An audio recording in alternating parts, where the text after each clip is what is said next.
Pitt Rivers Museum was founded in 1884 when General Pitt Rivers donated his collections of about 27,000 objects to the University of Oxford.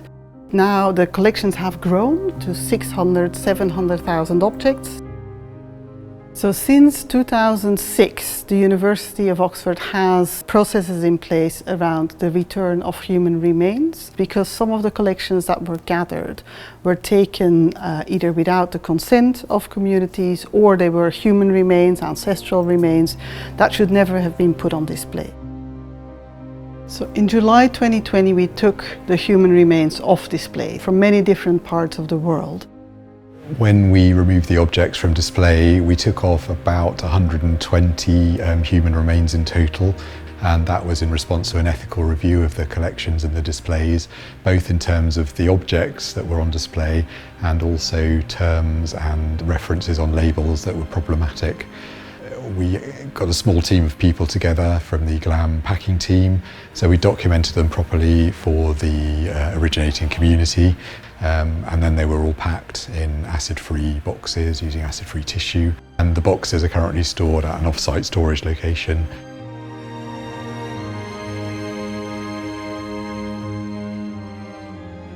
Naga human remains have come into the museum since the museum was founded in 1884. Most of the Naga human remains, however, were collected by two colonial administrators, Hutton and Mills, and they collected enormous collections for the museum. But there are 21 different sources, so 21 different people gave Naga human remains to the museum.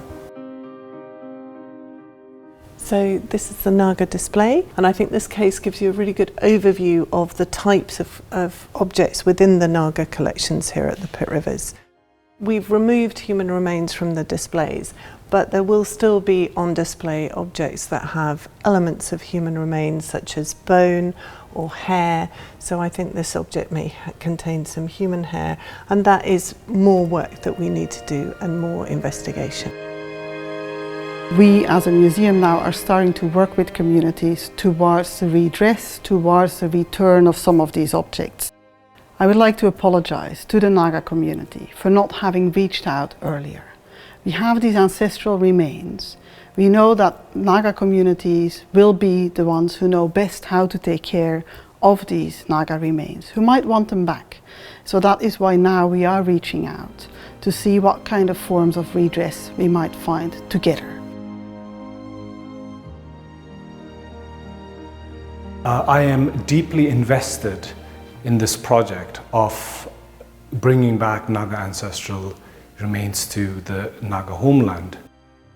And as part of that process, I have been working in order to understand not only the collection, but also how might we engage with different Naga communities.